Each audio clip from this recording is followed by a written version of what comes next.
Hari ini luar biasa sekali. Teman-teman worship team yang luar biasa. Mereka melayani Tuhan di gereja ini bertahun-tahun yang lalu dan sampai hari ini mereka bisa melayani Tuhan bersama-sama. Hari ini sebuah kehormatan buat saya bisa berdiri di sini. Berdiri di sini sebagai worship leader dan sebagai speaker sesuatu yang berbeda sebenarnya. Memiliki challenge yang berbeda, tapi buat saya itu semua adalah anugerah yang luar biasa yang Tuhan berikan. Amin. So hari ini kita akan merenungkan bersama-sama firman Tuhan, tapi saya ingin memulai dengan satu cerita. Indonesian Idol season 12. Ada yang nonton Indonesian Idol kemarin? Nggak ada, saya nonton karena saya suka nyanyi. Oke. Bapak nonton ya. Oke. Indonesian Idol season 12 kemarin sudah berakhir minggu kemarin dan sudah dapat pemenangnya. Kemudian beberapa minggu yang lalu ketika masuk di 4 besar, mereka mengundang semua idol dari season 1 sampai season 11 untuk nyanyi. Jadi ada 22 orang dari setiap season yang join di dalam spectacular show pada saat itu. Nah, ketika mereka kumpul mereka nyanyi sama-sama dan saudara tahu akhirnya setiap orang itu diminta untuk nyanyi. Kalian nyanyi dong lagu waktu kalian audisi pada berpuluh-puluh tahun yang lalu. Akhirnya mereka nyanyi. Jadi satu-satu nyanyi. Cuma ada satu hal yang yang kena di hati saya. Saudara tahu Noella dan Regina, mereka berdua pemenang Indonesian Idol season 7 dan season 8. Dan mereka sekarang melayani Tuhan di dalam tim Bekasi Worship Project. Mereka berdua melayani Tuhan. Noella waktu itu bilang gini, Idol membawa perubahan dalam hidup mereka. Karena mereka dari orang yang biasa-biasa akhirnya ketika mereka join Idol mereka bisa punya kesempatan untuk berkarya. Dan ada satu bagian yang Noella bilang gini. Ada satu lirik di Indonesian Idol, Bapak tahu lagunya ya Indonesian Idol. Dia bilang gini, dan yakinlah bila suatu hari kau kan ada bersama kami di sini. Noella bilang, kata-kata itu seperti sebuah magnet yang menarik banyak anak-anak muda untuk boleh join dengan mereka setiap tahun ikut audisi dan ada di panggung Indonesian Idol. Oke, apa yang saya mau bilang di sini? Saya mau bilang bahwa bulan ini kita bicara tentang next person, betul? Dari minggu pertama Pastor sharing tentang next person, Pastor Sharon sharing tentang next person, Bapak Yandi sharing tentang next person. Ada satu hal yang menarik buat saya seperti yang saya bilang di lagu tadi. Waktu itu Noella bilang, dan yakinlah bahwa suatu hari engkau akan ada bersama dengan kami di panggung spektakuler show. Saya mau bilang, saya mau encourage kepada kita semua bahwa yakinlah bahwa di suatu hari Anda semua akan terlibat di dalam pelayanan, berdiri bersama kami di sini to share the word of God, to share the goodness of God. Kita lihat hal yang spektakuler di dalam gereja kita. 2 tahun yang lalu saya pimpin pujian, yang foto saya itu Gary. Kalau nggak ada Gary, Ricky. Sekarang yang foto kita, kalau nggak Sasha, Ichi. So, mereka ada bersama-sama dengan kita untuk melayani Tuhan. Bertahun-tahun yang lalu yang pegang multimedia, kalau nggak Aurel, siapa lagi Aurel? Jay. Tapi sekarang ada Faithko. Ada Princess, ada banyak orang. Saudara lihat. Kemarin mungkin yang melayani praise and worship, ya udah kita semualah yang legend-legend yang tua-tua ya. Tapi bulan kemarin teman-teman saudara-saudara lihat, ada Sasha, ada Erin. Semuanya mereka berdiri di sini. Sebuah keyakinan bahwa satu saat kita semua akan berdiri bersama-sama untuk melayani Tuhan. No matter what, how old you are. Tua, muda, anak-anak, semua kita dipanggil untuk melayani Tuhan as a next person. Okay? You got the point? Hari ini, setelah 23 tahun dalam pelayanan FGF Tonano, I'm so amazed bisa berdiri di sini menyampaikan firman Tuhan. Buat saya itu sebuah anugerah yang luar biasa. After 23 tahun. Nah saya mau bilang terima kasih Tuhan buat hari ini. Saya kemarin pastor mentori saya dari sangat detail sampai kamu mau khotbah tentang apa, kira-kira kamu mau bicara gimana. Tapi saya mau bilang izinkan saya untuk berterima kasih kepada beberapa orang. Yang pertama, saya mesti bilang terima kasih buat 2 orang yang luar biasa dalam hidup saya. Yang hari ini mereka sudah berada di sorga. Kakak saya dan papa saya. Bertahun-tahun yang lalu kalau saya lihat kakak saya berdiri di mimbar ini dan berkhotbah, saya selalu bilang wow, luar biasa. Tuhan boleh memakai dia untuk berdiri dan membagikan firman Tuhan. Tahun 1999 kalau nggak salah, 1998 waktu saya pertama melayani sebagai worship leader, saya tahu walaupun papa saya itu silent in gold, gold is silent ya, selalu diam nggak banyak komen. Tapi dia akan selalu tanya ke mama saya, ada yang mau pelayanan di mana? Oh itu sampai saya pelayanan di KKR pimpin pujian di Kombi, di Kapataran, papa saya selalu ikut, papa dan mama saya selalu ikut. Buat lihat saya pimpin pujian. Mereka amazed banget, mereka bisa lihat anak mereka pimpin pujian. 2 orang yang luar biasa, yang hari ini sudah ada di sorga. Dan saya percaya bahwa apa yang mereka berikan dalam hidup saya adalah sesuatu yang berharga buat saya. Yang kedua saya mau bilang thank you for my mom. Kalau Bapak Ibu dengar khotbah dari Pastor Sharon, she's my noble mentor. Orang yang mementori saya. Boleh berikan tepuk tangan buat mama saya. Dia orang yang gak sama saya, sama Billy. Dia orang yang suka di belakang layar. Gak mau terlalu terlihat. Dan she's not perfect. Dia bukan ibu yang perfect. Tapi dia mampu mendidik kami berempat sebenarnya. Karena ada satu yang meninggal waktu dia umur di kelas 6 SD. Dia mampu mendidik kami sampai saat ini. Menjadi orang-orang seperti ini. She's my noble mentor. Dia orang luar biasa. Di balik kenapa saya bisa berdiri di tempat ini hari ini. Kakak saya yang paling tua bisa melayani Tuhan sampai ke berbagai negara. Dia orang luar biasa. Bahkan sampai kakak saya yang kedua pulang ke rumah Bapak, dia orang luar biasa mendampingi dia untuk pulang ke sorga. Dia orang luar biasa. Saya mau bilang terima kasih buat Pastor Aaron, Pastor Yoksin, you guys are rock. Kalian luar biasa dalam hidup saya. Fun fact-nya, saya selalu tertekan dengan Pastor Aaron kalau mau pelayanan. Karena dia akan selalu telepon, jangan terlambat, jangan terlambat, jangan terlambat.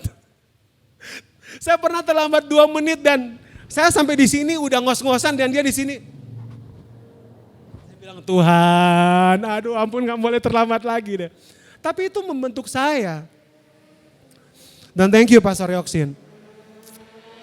Sejak saya panggil beliau Kak. Sejak pertama kita ketemu, tahun 99 mungkin ya. Di FGF Manado banyak pelayanan kita bersama. Sampai hari ini I just want to say thank you for all your time. Investasi waktu dari pastor yang luar biasa mentori saya. One on one dari kelas come, grow, serve, lead. Sampai selesai. Dan memberikan saya kesempatan buat berdiri di sini. Luar biasa. Hari ini, flashback selama bulan ini. Saya pengen kita semua mereview kembali tentang apa itu next person. What is the next person buat kita? Kita sudah mendengar pengajaran dari Pastor Yoksin, dari Pastor Sharon, dari Pak Yandi tentang next person. Bahkan sampai di titik yang buat saya waktu Pak Yandi share tentang unqualified person, itu orang yang maybe kita semua ini orang yang unqualified. Orang yang gak masuk hitungan di dalam pelayanan. Tapi Tuhan memakai kita dengan semua kemampuan kita. Dengan apa yang ada pada kita untuk melayani Tuhan. Jadi buat saya, next person adalah sebuah panggilan untuk gereja. Perhatikan ini, sebuah panggilan untuk gereja untuk hidup di dalam sebuah keinginan untuk dimentori dan mementori. Oke? Kita gak sekedar dipanggil menjadi followers. Followers just influence another person to follow.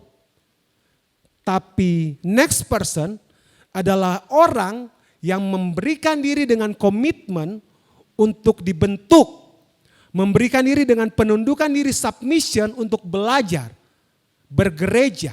Nggak cuma datang, menikmati dan pulang. Kita dipanggil untuk dimentori dan mementori orang. Itu yang perlu kita pahami.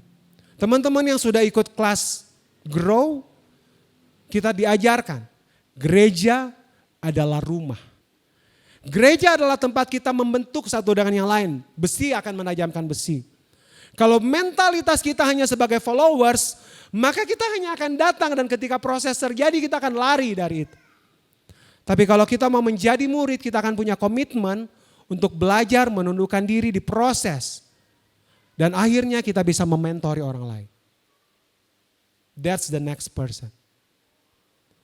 Next person adalah seorang penerima legacy atau mandat tongkat estafet di dalam pelayanan. That's next person. Bagaimana Barnabas memberikan legacy kepada Paulus. Bahkan bagaimana Barnabas memberikan legacy kepada Markus yang unqualified di mata orang. Tapi dia bisa melayani dengan luar biasa. Next person adalah penerima mandat. Kita semua adalah penerima mandat. Saya dan saudara. Apapun panggilan kita, you are the next person. Kalau kita punya konsep pemahaman seperti ini tentang next person, tentang mengapa kita ada di gereja ini, maka kita akan sampai di satu titik melihat bahwa pelayanan bukanlah sebuah ambisi, tapi pelayanan adalah sebuah dedikasi. Pelayanan bukanlah sebagai tujuan, tapi anugerah. Berdiri di sini sebagai seorang pembicara buat saya bukan sebagai sebuah tujuan saya melayani bertahun-tahun, tapi sebuah anugerah. Apa pandangan Anda tentang pelayanan? Apa pandangan Anda tentang pelayanan? Bukan tentang sebuah ambisi. Bukan sebagai sebuah pengejaran, sebuah karir. Tapi sebuah kasih karunia.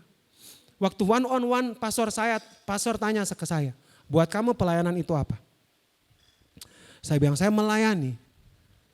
Karena dia lebih dahulu melayani saya. Saya melayani karena saya merasa saya gak layak. Dan dia melayakkan saya untuk melayani. Guys, gereja Tuhan, this is the time untuk bangkit dan menyadari sebuah panggilan besar di akhir zaman untuk menjadi the next person. Sekali lagi, siaplah untuk dimentori dan siap untuk mementori. Pastor memberikan challenge minggu yang lalu. WA ke pastor, kalian ingin dimentori oleh siapa? Dan kalian ingin mementori siapa? That's the challenge. Untuk apa? Supaya gereja ini akan terus bertumbuh. Dan bertumbuh di dalam Tuhan. Amin. Oke, itu pembukaan yang boleh saya share. Mari kita melihat sesuatu yang luar biasa hari ini. Saya ingin bagi buat kita semua, ada satu tema tentang living as a next person. Jadi, waktu saya dihubungi pastor bulan kemarin, pastor bilang gini, nanti kamu khotbah ya bulan depan tanggal 28 Mei. Saya shock. Khotbah? Udah deh, saya pimpin pujian aja. Enggak lah, kan kita lagi bicara bulan depan, lagi bicara tentang next person. Jadi kamu udah pastor udah panjang lebar. Saya bilang, tapi ya udah oke gitu kan. Berjalan dengan waktu awal bulan saya ada di Depok waktu itu, teleponan. Ada beberapa hal yang saya mesti sharing tentang pekerjaan. Pastor bilang, iya jadi gimana kamu mau jadi khotbah nggak tanggal 28? Oke. Tapi gini, karena itu ternyata pas hari Pentakosta, jadi terserah kamu mau khotbah tentang next person atau mau khotbah tentang Roh Kudus. Nah lebih pusing lagi kan. Saya bilang khotbah tentang Roh Kudus. Pastor saya tuh bukan orang yang spektakuler ya, maksudnya yang udah khotbah tentang Roh Kudus tuh tercurah seperti lidah-lidah api. Kemudian saya udah kebayang itu, saya makin puyeng, saya bilang, saya mau khotbah apa Tuhan? Tapi ada satu clue yang pastor bilang gini, kamu khotbah tentang Roh Kudus, tapi apa yang kamu alami dengan Roh Kudus, itu yang harus kamu share. Oke. Jadi itu yang menjadi poin buat saya untuk bahwa Roh Kudus itu kan sesuatu yang ada dalam hati kita, yang kita alami. Kalau kita mau kuat di dalam Tuhan, kita mau kuat di dalam pelayanan kita harus menjadi next person. Kita gak cuma datang sekadar sebagai seorang followers, tapi kita harus tertanam di dalam gereja, bertumbuh, dimentori, dan akhirnya kita bisa mementori orang. Sepakat seperti itu. Nah, sebelum kita melihat di dalam next person, boleh next slide. Mari kita baca sama-sama di dalam Roma 5 ayat yang ketiga sampai ayat yang kelima. Oke, Roma 5 ayat yang ketiga sampai ayat yang kelima. Ada di slide, kita baca sama-sama, oke. 3, 2, 1. Dan bukan hanya itu saja, kita malah bermegah juga dalam kesengsaraan kita. Karena kita tahu bahwa kesengsaraan itu menimbulkan ketekunan, ketekunan menimbulkan tahan uji menimbulkan pengharapan, dan pengharapan tidak mengecewakan karena kasih Allah telah dicurahkan dalam hati kita oleh Roh Kudus yang telah dikaruniakan kepada kita. Oke, kita akan belajar bagaimana hidup sebagai seorang next person. Boleh slide selanjutnya? Saudara kenal dengan Opa ini? Ada yang tahu? Ivan? Ada yang pernah makan produk dari Opa ini, boleh angkat tangan? Tahu lah ya, ini Kentucky kan. Opa Colonel Sanders. Jadi namanya Colonel Sanders. Namanya sebenarnya, bentar saya mesti ngecek namanya, lupa. Harlan, namanya Harlan Sanders. Nah, saya mau cerita, sebelum saya cerita tentang, saya share tentang the living as a next person. Harlan Sanders ini lahir sebagai anak yang paling tua dari 3 bersaudara. Oke, yang paling tua dari 3 bersaudara. Umur 3 tahun papanya meninggal. Jadi waktu dia umur 3 tahun papanya meninggal. Mau tidak mau mamanya itu mesti bekerja sebagai single parents mencukupi setiap kebutuhan mereka. Dan Harlan Sanders yang masih kecil umur 5 tahun harus mengambil tanggung jawab untuk take caring adik-adiknya di rumah. Sampai dia mulai besar, mengerti dia mesti belajar masak buat adik-adiknya. Dan saudara tahu, umur 10 tahun, Harlan Sanders itu sudah bisa masak. Masak yang enak buat keluarganya. Karena mamanya itu selalu keluar cari nafkah buat mereka. Perjalanan panjang. Harlan Sanders umur 10 tahun udah bisa masak, 12 tahun mamanya menikah lagi. Akhirnya dia punya hubungan yang tidak harmonis dengan papa sambungnya. Dia lari, tinggal dengan omnya. Perjalanan panjang Harlan Sanders ini dia belajar mulai dari jadi tukang bengkel, tukang cuci mobil, tukang parkir. Pokoknya melewati waktu yang luar biasa, menikah ditinggalkan istrinya. Anaknya meninggal, luar biasa perjalanannya. Sampai satu saat dia bikin usaha, 2 usaha yang dia buat, 1 berhasil. Berhasil dia jual. 1 usaha lagi dia bikin bangkrut. Akhirnya keputusan terakhir, saya mau buka pom bensin di kota Kentucky. Dia buka pom bensin di kota Kentucky sambil buka tempat jualan makan. Burger sama ayam goreng. Karena dia udah belajar masak dari umur 5 tahun. Bikin burger, ayam goreng. Jadi orang yang mengisi bensin di daerah situ pasti mampir beli makanan di tempat dia. Berjalan dengan waktu, akhirnya ada perubahan sampai akhirnya tempat makan itu yang laris tiba-tiba juga jadi sepi. Perjalanan panjang dari Sanders. Akhirnya saudara tahu, saya tahu banyak teman-teman sini tahu ceritanya. Sanders melewati 2 tahun untuk memasarkan produk ayam Kentucky resepnya ke resto-resto yang ada di Amerika. Dan melewati 1009 kali ditolak. Sampai kita boleh menikmati KFC yang enak banget hari ini. 1009 kali ditolak, 2 tahun mondar-mandir ke sana nawari. Saya baca ceritanya yang paling sedih karena dia udah berumur waktu itu. Dia kena asam urat, AU. Jadi sambil menawarkan resep ke resto-resto yang ada di Amerika, kena AU. Dia mesti tunggu di mobil, tunggu mereka cobain resepnya, perjalanan panjang. Usia 60 tahun, dia sukses. Sampai hari ini seluruh dunia bahkan kita di Tondano bisa menikmati yang namanya Kentucky Fried Chicken. Dari cerita Harlan Sanders atau Kolonel Sanders, saya merenungkan bagian ini. Perhatikan ini. Tidak pernah ada yang salah dalam perjalanan hidup Anda dan saya. Apakah sebuah kesalahan ketika Tuhan memanggil papanya di usia dia umur 5 tahun? Enggak. Apakah sebuah kesalahan ketika dia harus sebagai seorang anak kecil harus menjaga adik-adiknya? Enggak. Enggak ada yang salah. Orang tua yang ada di sini. Apapun yang terjadi dalam kehidupan keluargamu, saya mau bilang hari, enggak pernah ada yang salah. Kalau kalian anak-anak kalian mungkin belum hidup di dalam Tuhan, keep praying for them.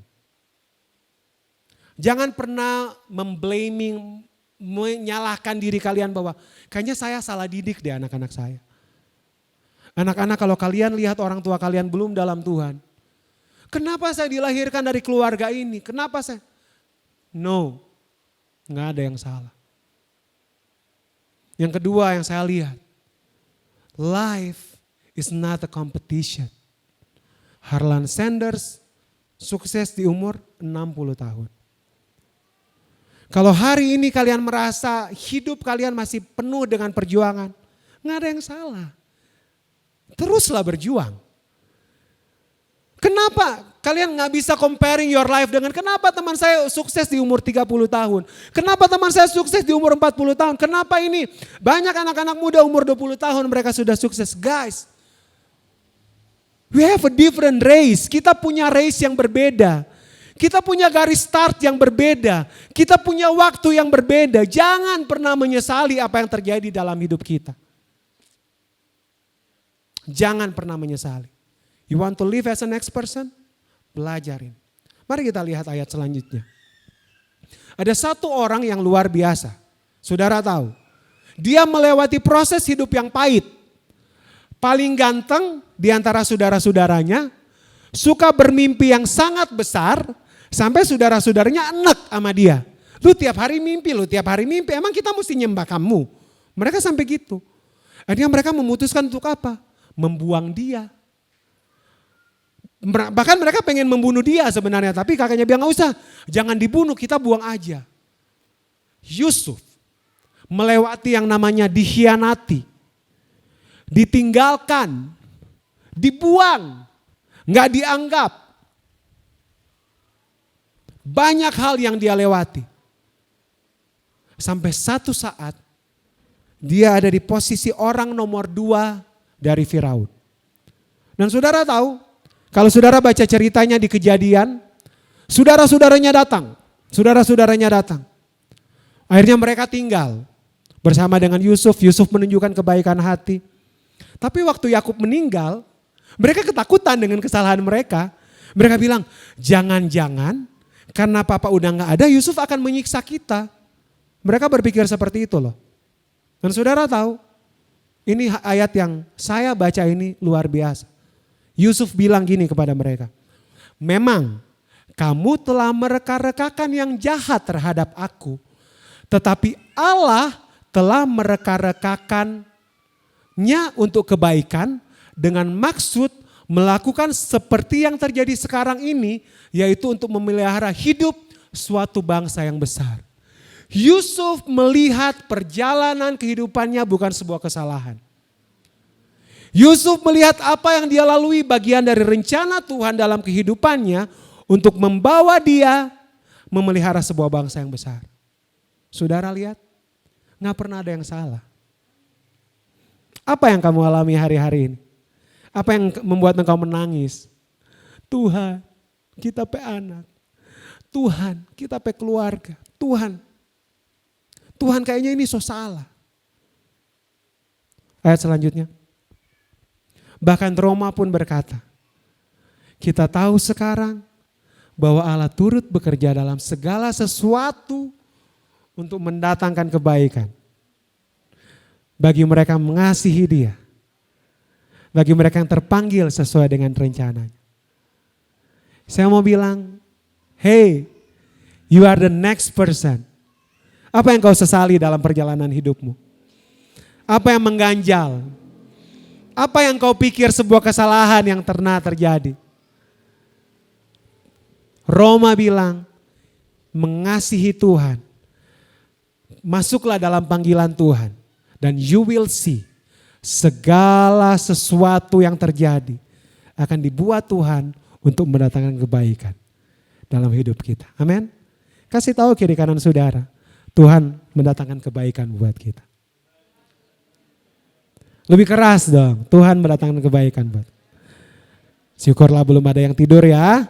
Oke, next. Mari kita melihat bersama-sama. Living as a next person, mari kita belajar beberapa hal. Bagaimana menghidupi kehidupan sebagai seorang next person. Tadi kita sudah baca Roma 5 ayat 3 sampai 5 berkata bahwa kita bermegah dalam kesengsaraan kita karena kesengsaraan menimbulkan tahan uji, menimbulkan ketekunan, tahan uji dan pengharapan yang tidak pernah mengecewakan. Saya melihat bagian ini dari Amplified Bible. Oke? Dari Amplified Bible, terjemahan Amplified Bible dia berkata seperti ini. And not only this, but with joy, let us exult in our suffering and rejoice in our hardship, knowing that hardship, jadi distress, pressure, trouble, produce patient endurance. And endurance proven karakter. Di sini dia bilang karakter, proven karakter atau karakter yang terbukti itu adalah spiritual maturity, kedewasaan rohani. And proven karakter, hope and confident assurance of eternal salvation. Such hope in God's promises never disappointed us because God's love has been abundantly poured out within our heart through the Holy Spirit who was given to us. Living as a next person. Yang pertama, hiduplah dalam ketekunan. Bermegah dalam setiap penderitaan yang kita lewati. Bermegah dalam setiap kesengsaraan. Bermegah dalam setiap proses. Hari Senin, saya WA dengan pastor, pagi-pagi itu saya lagi hektik, lagi banyak hal yang saya pikirkan. Saya bilang, Kak, ini begini. Udah sharing, udah nangis pagi-pagi. Tahu gak pastor jawabnya gini? Ya gitu Yun, hidup dalam Tuhan itu ngeri-ngeri sedap. Ngeri-ngeri sedap. Oh ya benar juga ya, kadang-kadang ngeri, kadang-kadang sedap gitu kan. Karena apa? Hidup sebagai orang Kristen, sebagai next person, kita melewati proses demi proses dalam hidup kita. Dan saya percaya proses demi proses itu tidak akan pernah berakhir sampai kita menutup mata dan kembali ke sorga dan bertemu muka dengan Dia. Allah memproses kita dari semua bagian kehidupan kita. Hari ini Dia memproses kita dari segi finansial. Besok Dia memproses kita dari segi relationship. Lusa Dia memproses kita dari segi passion, kesabaran kita. Berikutnya Dia memproses kita dari hal yang lain, keangkuhan kita, kesombongan kita, apapun dalam hidup kita. Unending proses dalam kehidupan kita. Saya sharing dengan saudara saya kemarin di Jakarta. Saya bilang, iya tuh saya ngalamin begini. Tapi puji Tuhan loh, sekarang agak lega. Karena kayaknya udah mulai ini saya melihat, dia cuma bilang gini, nggak usah senang dulu bro. Karena abis ini pasti ada yang lain gitu. Dia bilang, oh iya benar juga ya. We live unending process. Proses yang akan pernah berakhir. Hari ini kita akan tersenyum. Besok mungkin kita menangis. Tapi nggak ada yang salah kan, menangis dan tersenyum. Musim boleh berganti. Hari ini musim panas, besok musim dingin. Tapi kasih setia Tuhan akan tetap sama. Konsisten. Konsisten. Waktu kita sedang menangis, dia tetap bersama dengan kita. Waktu kita sedang bersuka, dia tetap bersama dengan kita. Makanya saya selalu suka dengan satu statement gini. Ada saat Tuhan tidak meredakan badai yang ada di depan kita. Tapi Tuhan menenangkan hati kita untuk melewati badai yang ada di depan kita.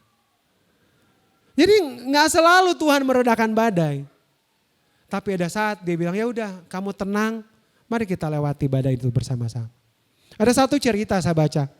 Ada seorang anak yang sangat takut dengan anjing. Anak ini sangat takut dengan anjing. Waktu dia mulai melewati suatu lorong, anjing-anjing itu udah berkerumun, menggonggong dengan keras. Dia ketakutan mau melewati lorong itu. Dia panggil bapaknya, "Pak, tolong saya mau melewati lorong itu mau ke warung karena anjing-anjing ini saya takut sekali." Saudara tahu, papanya nggak ngusir anjingnya. Papanya nggak ngusir anjingnya. Papanya pegang tangan anaknya dan papanya bilang, "Tenang, ayo kita jalan sama-sama melewati anjing-anjing ini yang lagi menggonggong. Percayalah bahwa papa sedang berjalan bersama dengan kamu." Kadang-kadang Tuhan gitu loh. Dia gak meredakan badai. Dia gak menghentikan proses yang terjadi. Tapi dia mau kita berjalan melewati itu bersama dengan dia. Mari kita lihat.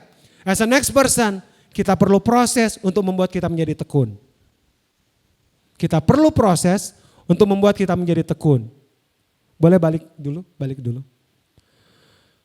Patient endurance. Itu terjemahan dari Amplified Bible. Boleh next. Kesabaran yang konsisten dan bertahan. Endurance itu kan ketahanan. Patient endurance itu kesabaran yang konsisten, yang bertahan. Tuhan mau sebagai seorang next person, belajarlah untuk menjadi tekun. Daud yang masih muda adalah seorang, saya belajar tentang Daud. Waktu dia masih muda, dia seorang yang diurapi Tuhan waktu dia masih muda kan. Tapi waktu itu dia ada di padang menggembalakan domba. Saudara tahu, di padang itu Daud itu sebenarnya waktu dia muda, dia gak pernah dianggap oleh papanya. Papanya selalu bangga dengan kakak-kakaknya. Badannya gede, jadi tentara. Ya Daud masih kecil. Firman Tuhan bilang kan, seorang yang masih sangat muda, pipi kemerah-merahan gitu kan. Sama The Ichis toh, pipi kemerah-merahan. Ya seperti itulah. Jadi papanya bilang, ya udah, daripada kamu gak bisa apa-apa, jaga kambing domba. Saudara tahu, selama Daud ada di padang gurun menjaga kambing domba, dari banyak hal perjalanan kehidupan Daud, saya mau belajar dua hal. Saya mau kita lihat dua hal. Daud belajar main kecapi, Daud belajar pegang katapel untuk menghalau serigala dan beruang. Saudara tahu apa yang terjadi? Kecapi itu dia bisa mainkan untuk mengusir roh jahat yang ada di dalam tubuh Saul. Kecerdasannya memainkan katapel karena dia selalu berhadapan dengan beruang dan serigala, membuat dia untuk bisa mematikan Goliat. Saudara lihat, ini handphone siapa ini? Oke, jadi dua hal itu. Ketekunan membuat kita expert di dalam apa yang sedang kita jalani. Ketekunan membuat kita expert di dalam bidang kita. Coba lihat selanjutnya. Makanya Daud berkata seperti ini. Dari Daud, Mazmur 144 ayat 1. Dari Daud, terpujilah Tuhan gunung batuku yang mengajar tanganku untuk bertempur dan jari-jariku untuk berperang. Tuhan mengajar Daud bertempur, berperang dengan tekun. Dari Daud yang bertempur melawan serigala, beruang, Goliat.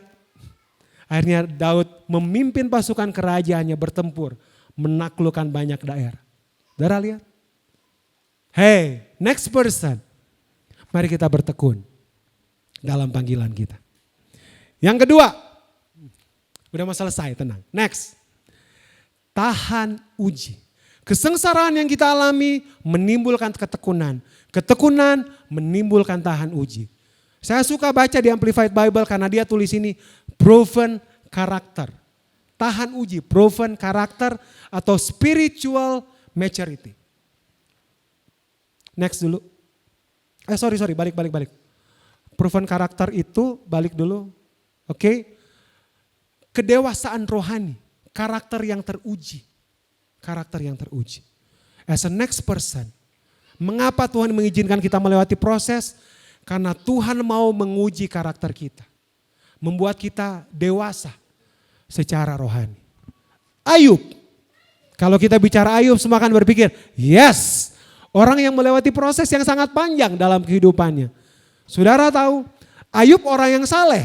Karena ditulis seperti itu. Ayub seorang yang saleh. Sampai iblis datang ke Tuhan. Boleh enggak aku menguji dia?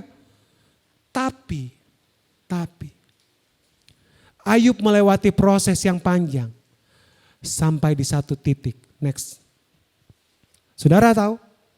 Dari proses yang Ayub lewati dalam kehidupannya.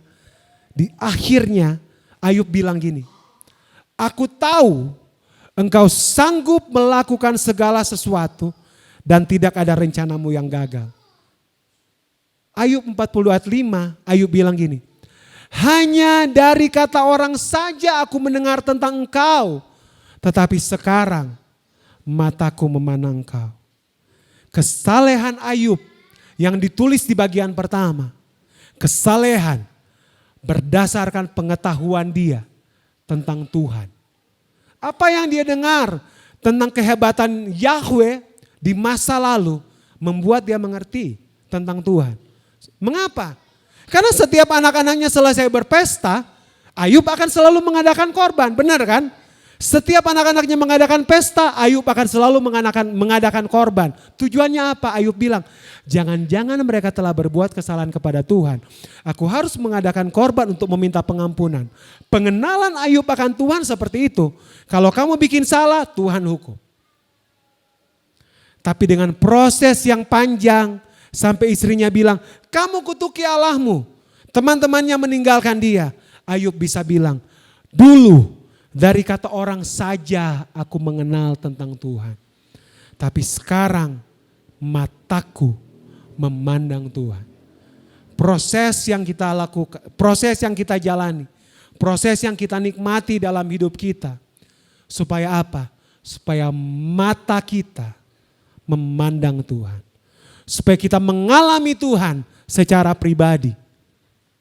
Selama ini kita selalu dengar, Yehova Rafa, Tuhan yang menyembuhkan. Tapi kalau engkau tidak pernah sakit dan mengalami kesembuhan dari Tuhan, engkau tidak pernah bisa berkata Yehova Rafa. Kita tahu Yehova Jireh, Tuhan menyediakan. Tapi ketika engkau tidak pernah berkekurangan, dan Tuhan menyediakan keperluanmu di detik-detik terakhir. Engkau tidak pernah bisa berkata Jehovah Jireh. Tuhan yang menyediakan. Proses yang kita alami tujuannya apa? Untuk membuat kita tahan uji. Dan mengalami Tuhan secara pribadi dalam hidup kita. Mengalami Tuhan. Memandang Tuhan. Bukan hanya dari kata orang saja. Bukan hanya dari kata WL. Bahwa our God is awesome. Bukan hanya kata dari pendeta saja, pengkhotbah saja, our God is awesome. Tapi kita mengalami Tuhan dalam setiap kehidupan kita. Our God is awesome. Dari setiap perjalanan kita. Karena sebagai next person Allah mengizinkan kita diproses untuk apa? Supaya kita tahan uji. Melewati segala sesuatu. Poin yang ketiga.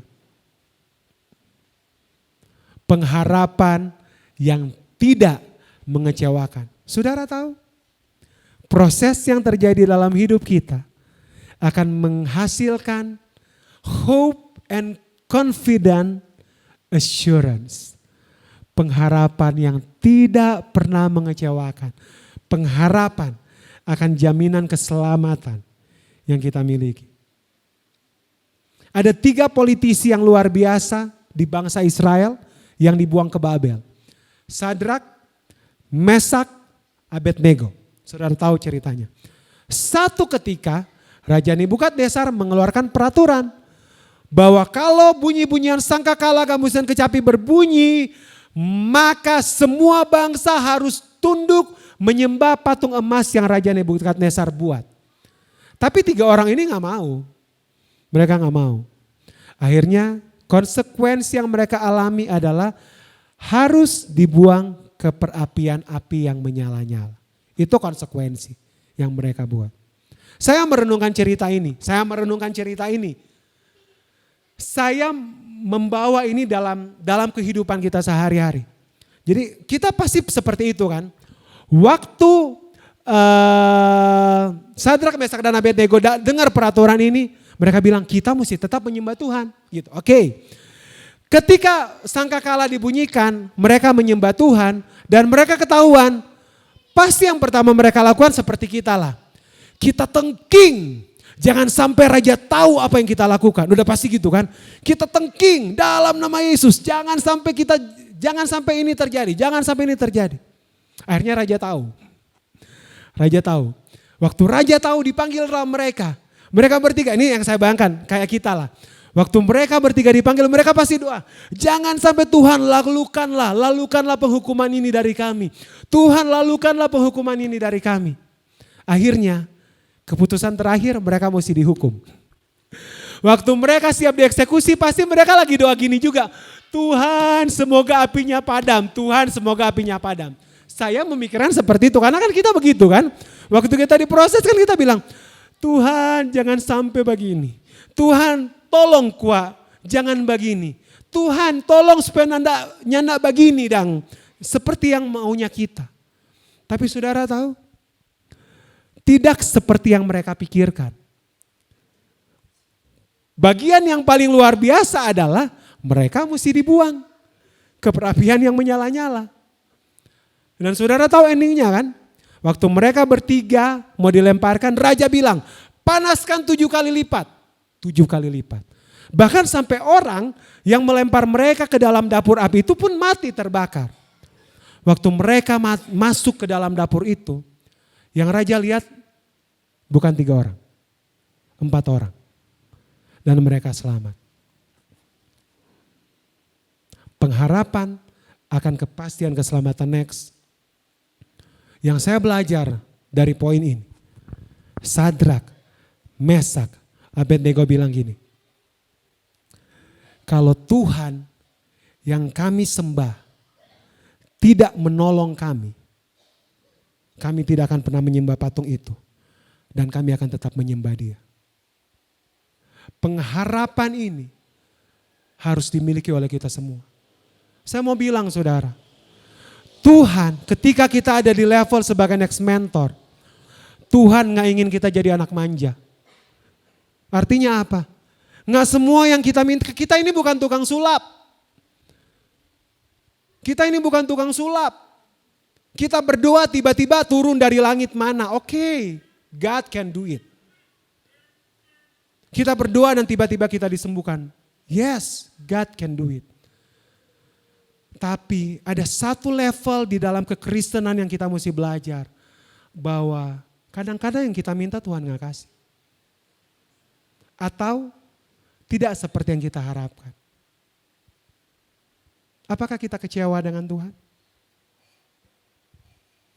Apakah kita mundur dengan Tuhan? Mama saya baru sembuh dari sakit batuk sekitar mostly 4 minggu, 3 minggu lebih. Dari hari pertama waktu dia sakit, saya ada di Jakarta, kita berdoa, udah Tuhan sudah sembuhkan mama. Yes, kita percaya. Tapi gak terjadi saat itu juga, perlu proses panjang. Sampai akhirnya pikir mama itu udah infeksi paru-paru, mama itu udah mesti periksa ini, mesti periksa itu. Banyak hal yang terjadi. Yang membuat kita harus percaya bahwa pengharapan kita tidak mengecewakan. Terakhir dokter bilang ya udah karena batuknya udah lama kayaknya mesti bawa periksa lab dahaknya itu ada infeksi atau enggak. Akhirnya bawa.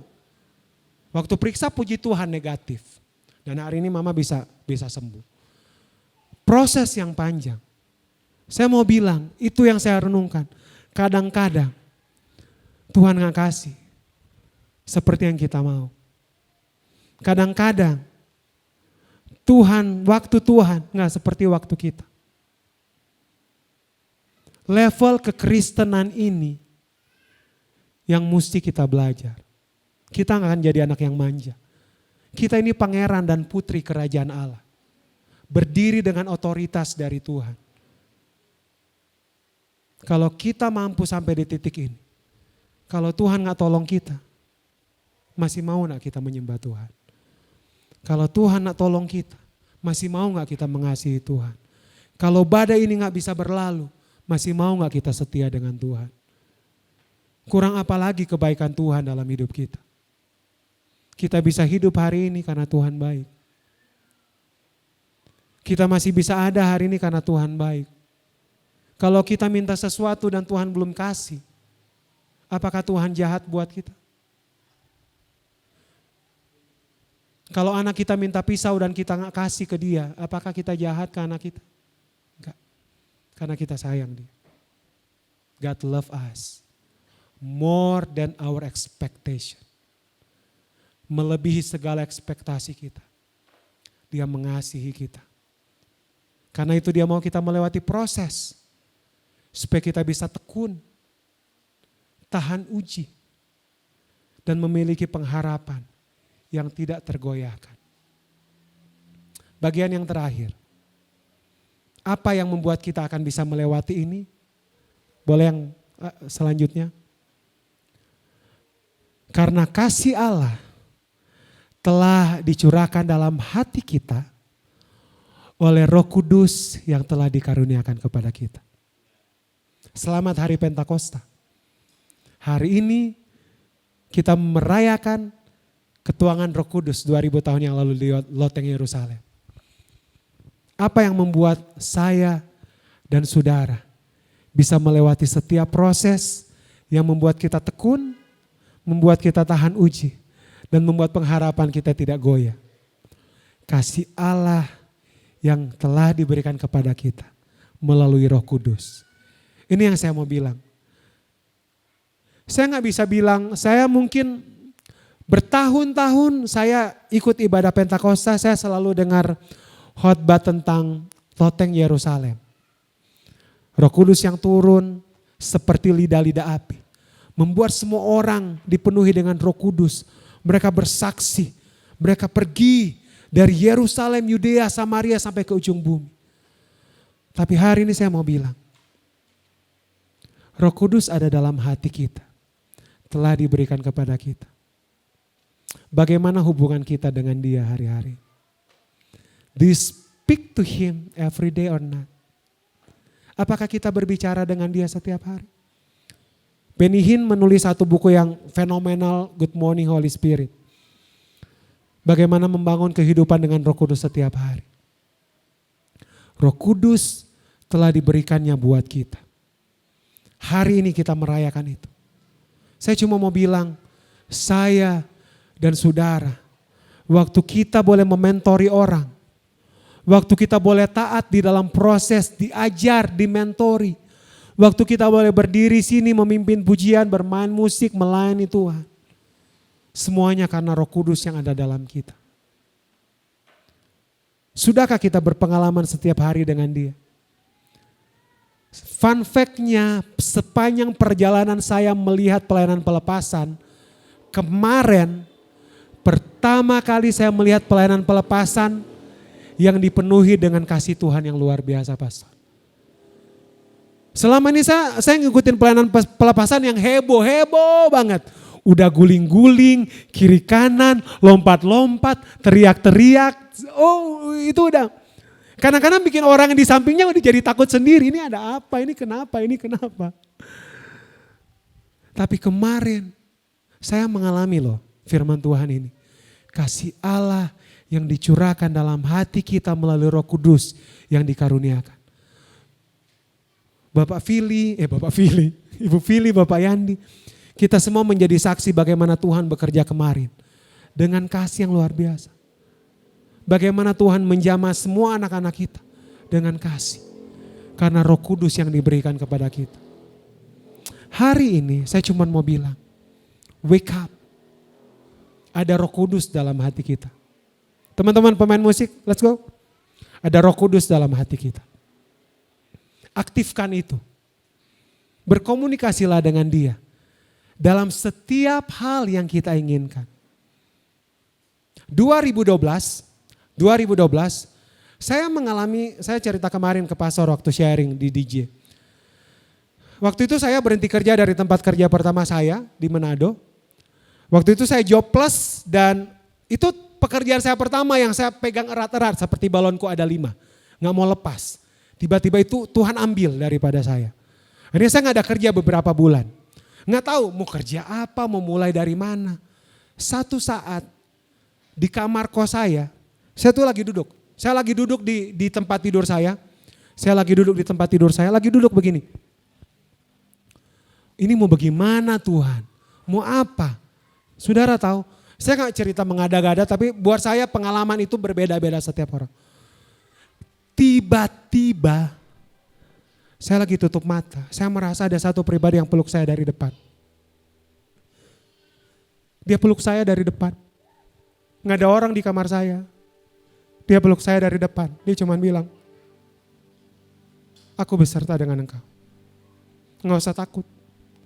Masa depanmu ada di tanganku. Dan kau akan melihat banyak hal yang luar biasa dalam hidup. 2012. Kalau gak salah itu hari Kamis. Dan hari Minggu saya WL. Gereja masih di situ. Di Cafe Raja. Ada satu pendeta dari Amerika waktu itu. Gak tahu kalau Kak Yoksin so gembala di sini. Ada satu pendeta dari Amerika. Saya WL kan. WL. Dia khotbah. Waktu altar call. Nyembah Tuhan. Tiba-tiba dia balik ke saya. Ini apa ini? Dan saudara tahu. Yang dia bicara ke saya. Seperti yang pribadi itu bicara ke saya di kamar. Jangan takut. Aku mengasihi engkau. Hal yang sama. Mama saya. Hari Jumat kemarin malam. Kita berdua kalau malam kan kalau gak main ludo. Di handphone. Main handphone masing-masing. Atau nonton YouTube, nonton TikTok. Saya lagi di kursi sebelah, mama saya di kursi sebelah. Dia lagi mengalami proses Tuhan juga karena ini lagi mau 70 tahun 2 minggu depan. Tiba-tiba dia teriak, wow Dek, ini Tuhan luar biasa loh. Tiba-tiba Tuhan bicara ke mama lewat, jadi dia lagi nonton seliweran reels di Facebook. Dia bilang, Tuhan lagi bicara ke mama loh, ayat ini Tuhan lagi bicara ke mama. Jangan khawatir lah apa bla bla bla bla. Saya oke, Mam, good. Tiba-tiba dia nangis. Saya dengar dia nangis. Saya diam. Dia nangis. Saya tahu dia lagi di jamaah Tuhan. Dia nangis. Dan saya tahu hal itu membuat dia jadi kuat. Holy Spirit God can touch you personally. Okay? With the different way. Kita gak bisa generate. Tuhan melawat saya dengan cara ini. Tuhan bisa melawat saudara. Terakhir, saya mau bilang. Tadi malam saya ngobrol dengan Bunda, dengan Guard, dengan Sek. Mereka bilang gini. Wih tadi itu luar biasa Papa Yun. Tuhan jama itu sampai faith, sampai tersungkur gitu kan. Kakak atau adik yang bilang gitu. Saya cuma bilang gini, yes. Holy Spirit God akan menemui kita dengan cara yang berbeda. Mengapa? Karena dia paling tahu kebutuhan kita. Dia tahu karakter kita. Dia tahu siapa kita. Dia gak bisa menghampiri saya sebagaimana dia menghampiri Olive. Dia gak bisa menghampiri Kak Ruth sebagaimana dia menghampiri Edis. Karena we have a different karakter. Dan dia tahu siapa kita. Dia tahu bagaimana bertemu dengan Mami Jun dengan cara apa. Dia tahu bagaimana bertemu dengan Yvonne dengan cara apa. Dia tahu. Yang Tuhan mau cuma satu. Maukah kita bertemu dengan dia secara pribadi? Maukah kita berkomunikasi dengan dia secara pribadi? Maukah kita bereksperience dengan dia secara pribadi?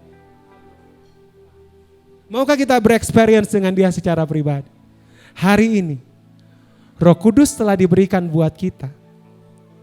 Mari menikmati experience, pengalaman yang luar biasa. Yang terakhir, saya mau tutup dengan quote ini. Life is a journey. Travel it well and enjoy the process. Hidup adalah sebuah perjalanan. Hidup adalah sebuah perjalanan guys. Kita ini cuma musafir. Saya cuma bilang see you at home. Sampai kita bertemu di rumah kita di sana. Hidup sebuah perjalanan. Travel it well. Jalani dengan baik. Dan nikmati setiap proses. Katakan samping kiri kananmu, nikmati setiap proses. Nikmati setiap proses. Hari ini ada air mata, besok ada tertawa. Tapi Musa bilang di Roma 92, Tuhan buat kami bersuka cita sebanding hari-hari kami mengalami penderitaan. Mari tundukkan kepala bersama-sama.